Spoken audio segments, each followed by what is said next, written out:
Hello everybody, welcome to part 3 of our philosophy optional series. आज के हम series में और आज के सेशन में हम डिस्कस करेंगे कि how we gonna master the art of answer writing. यहां पे हम आंसर राइटिंग को डिस्कस करेंगे और ये चेक करेंगे कि अगर हमें अपने आंसर्स अच्छे करने हैं, अगर हमें कोई भी ऑप्शन प्रिपेयर करना है, और स्पेसिफिकली अगर हम फिलॉसफी ऑप्शन की बात करें तो पीवाईक्यूज को समझना बहुत ही इंपॉर्टेंट है। बिकॉज पीवाईक्यूज हमें बताते हैं कि किस तरह के क्वेश्चंस आते हैं, क्या क्वेश्चन किसी टॉपिक से पर्टिकुलरली रेपिटेटिव आते हैं, और उन्हीं को मद्देनजर रखते हुए हमें अपनी तैयारी को बेस करना चाहिए। अगर हम फिलॉसफी ऑप्शनल की बात करते हैं, then there have been certain instances where the students have been able to score more than 300 plus marks. But the students who get 300 plus marks, they do one particular thing, जो कि बहुत ज्यादा important है, that they try to analyze the PYQs, right? So in this session, I would like to highlight one of the philosopher and the major questions that have been asked in the last 5 to 8 years related to that philosopher. I think मेरे पीछे सारे photo देख पा रहे हैं। We are talking about none other than Plato, right? So let's try to understand. अगर हम प्लेटो के पीवाईक्यूज की बात करते हैं तो हम एक कॉमन ट्रेंड देखेंगे जो इन सारे क्वेश्चंस में देखने को मिल रहा है। आओ एक बार सारे क्वेश्चंस को रीड करते हैं, फिर देखते हैं कि क्या एक वो ट्रेंड है जिसके ऊपर सारे क्वेश्चंस बेस्ड हैं।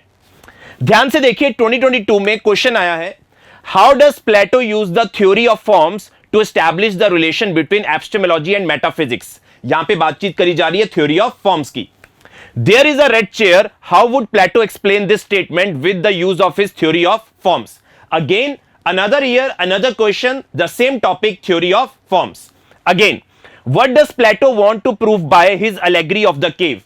When we talk about allegory of the cave, it is nothing but just an extension of theory of forms. Theory of forms को समझाने का एक नया तरीका है allegory of the cave. वो आज के हम सेशन में डिस्कस भी करेंगे, and it will be an interesting video as well, right? In what sense can ideas be both immanent and transcendental? Discuss in this context. Again, they are talking about ideas. Ideas are nothing but forms, and it is again the part of the theory of ideas of the Plato, or we can say it is the theory of the forms. Does Plato theory of forms explain the change and the sensibility of the matter? Give reasons for your answer. Again in 2016 the question has been on the theory of forms. So यहां पे एक चीज तो बिल्कुल clear and cut है कि अगर मैं फिलॉसफी ऑप्शन की बात कर रहा हूं और अगर मैं फिलोसफर्स की बात कर रहा हूं तो क्वेश्चंस जो हैं वो एक ही ट्रेंड के ऊपर बेस रहते हैं। प्लेटो के केस में that is theory of forms. अगर हम अपने सिलेबस पे स्टिक करते हैं, सिलेबस के अकॉर्डिंग चलते हैं और जो जो चीजें मेंशन है उन्हीं को देखते हुए पीवाईक्यूज को नजर में लेके आते हैं, तो हमें चीज पता चलती है कि ट्रेंड रेपिटेटिव है। जो क्वेश्चन पूछा जा रहा है उसका ट्रेंड रेपिटेटिव है। हां, क्वेश्चन का पैटर्न चेंज हो जाता है, बट जो असली एसेंस है जो हमें आंसर में लिखना है वो ज्यादातर मटेरियल क्या रहेगा, सेम ही रहेगा। Now building upon this, let's see what is this theory of forms. हमेशा इतनी देर से बातचीत चल रही है ये थ्योरी ऑफ फॉर्म्स क्या है, ये थ्योरी ऑफ आइडियाज क्या है। जब प्लेटो अपनी थ्योरी ऑफ फॉर्म्स की बात करते हैं तो वो दो दुनिया को इमेजिन कर रहे हैं। एक दुनिया उनके सामने है जो वो अपनी आंखों से देख सकते हैं, जिसे आज के टाइम पे हम बोलते हैं फिजिकल वर्ल्ड। ये जो मटेरियल वर्ल्ड है यहां वो एम्पिरिकल वर्ल्ड है। एक दुनिया है जिसे आप रीजन से बिलीव कर सकते हो, रीजनिंग करके सोचा जा सकता है। वो आपको ऐसे एक्सपीरियंस नहीं कर सकते हो, but you can only reason, and that world is world of ideas, और we can say transcendental world. तो ये पूरी जो थ्योरी ऑफ आइडियाज है ये इसी ट्रांसीडेंटल वर्ल्ड के ऊपर बेस्ड है, जिनको तुम रीजनिंग के थ्रू जान सकते हो। That is world of ideas. Now when we talk about Plato, Plato दो दुनिया को इमेजिन कर रहा है। एक तो है उसके सामने और एक है ट्रांसीडेंटल वर्ल्ड। ये दुनिया में जो चीजें हैं, मेरे ख्याल से सब इस चीज को मेरे ख्याल से बिलीव करेंगे कि ये जितनी भी चीजें सारी पेरिशेबल हैं। आज के टाइम पे हम अपनी बात कर लें, चेयर की बात कर लें, टेबल की बात कर लें, कोई भी ऐसी चीज उठा लें, हर चीज क्या है, पेरिशेबल है। बट अकॉर्डिंग टू प्लेटो जो आइडियाज होते हैं वो पेरिशेबल नहीं होते हैं।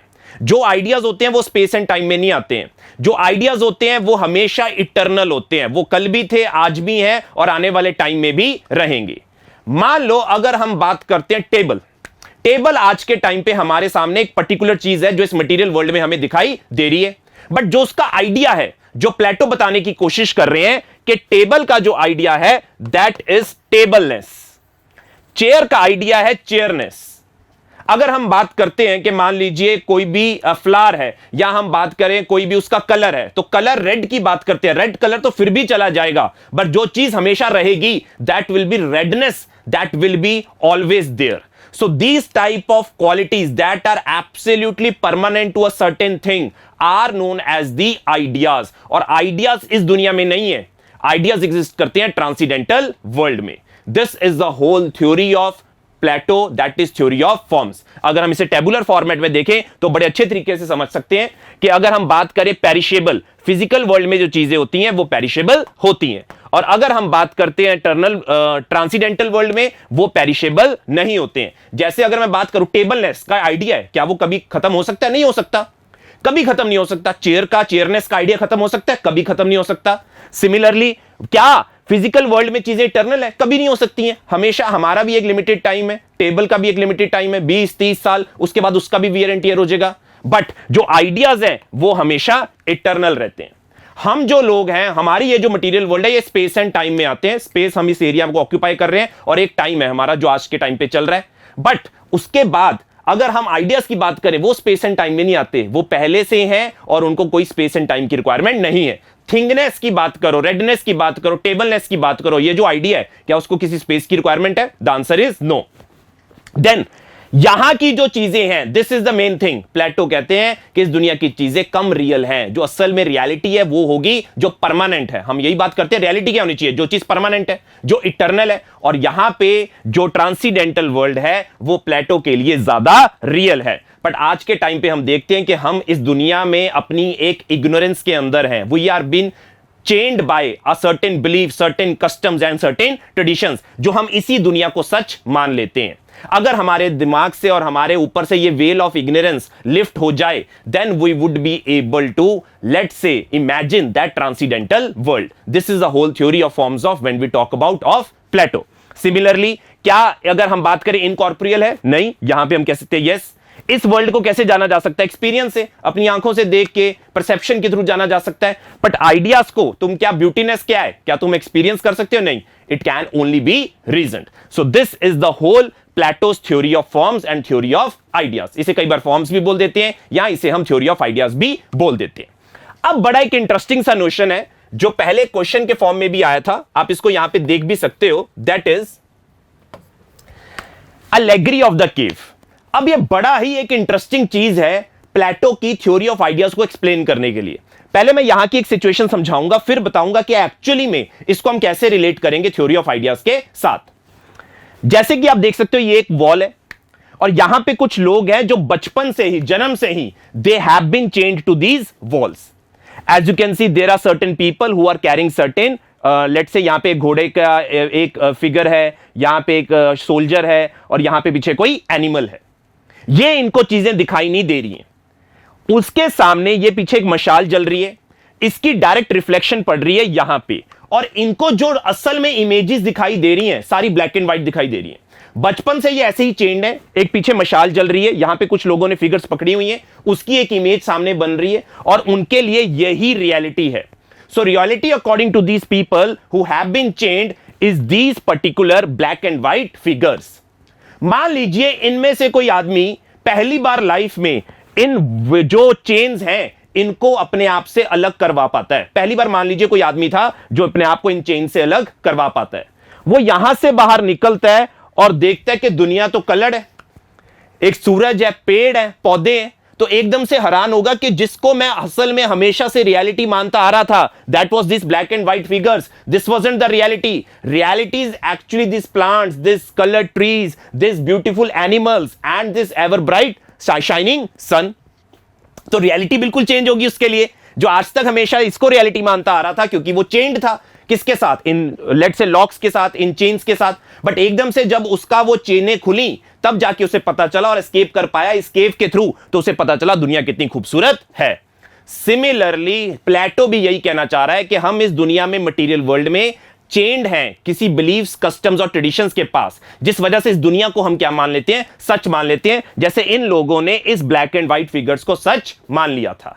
बट जब हमारे दिमाग से भी वेल ऑफ इग्नोरेंस खुलेगा, तब हमें पता चलेगा जो रियल वर्ल्ड है वो रियल वर्ल्ड ये मटेरियल वर्ल्ड नहीं है. रियल वर्ल्ड है थ्योरी ऑफ आइडियाज में जो ट्रांसीडेंटल वर्ल्ड का कंसेप्ट है, जहां पे बताया गया है कि जो भी हमने डिस्कस किया कि आइडियाज हमेशा क्या रहते हैं कि कभी भी पेरिशेबल नहीं होते हैं, कभी भी स्पेस एंड टाइम एग्जिस्ट नहीं करते हैं, वो हमेशा इटर्नल होते हैं, वो हमेशा परमानेंट होते हैं. So this is the thing that has been discussed by Plato, and this is his theory of forms and theory of ideas, and it has been beautifully explained by the allegory of the cave. ये particular अगर हम example की बात करते हैं, ये particular notion और narrative आपको काफी सारे डिफरेंट सब्जेक्ट्स में, डिफरेंट रिलीजन में भी काफी एग्जांपल्स देके इनको समझाने की कोशिश करी है. बट एंशिएंट ग्रीक की अगर हम बात करते हैं, जहां पे बहुत ज्यादा मिथोलॉजी का काफी ज्यादा रोल था, वहां पे ऐसे क्वेश्चंस को पुट फॉरवर्ड करना और ऐसी बड़ी फिलॉसफी की बात करना जहां पे बताना कि यहां पे जो हम देख रहे हैं चीजें वो रियल नहीं है, ज्यादा रियल दुनिया कौन सी है, transcendental world. So it was a breakthrough philosophy, and that is why Plato is very much important, and his theory of forms and theory of ideas is also very important, right? So this is how we cover the syllabus. You need to know the certain tabular format ताकि आप easily याद कर सको, और दूसरी साथ यहां पे जो भी हम फिलॉसफी पढ़ते हैं इमेजेस के थ्रू हम ब्यूटीफुली उसको समझ सकते हैं. I hope you liked the session, and if you want to enroll in our philosophy optional, you can contact us and get your, let's say, philosophy optional booked. Thank you so much and take care.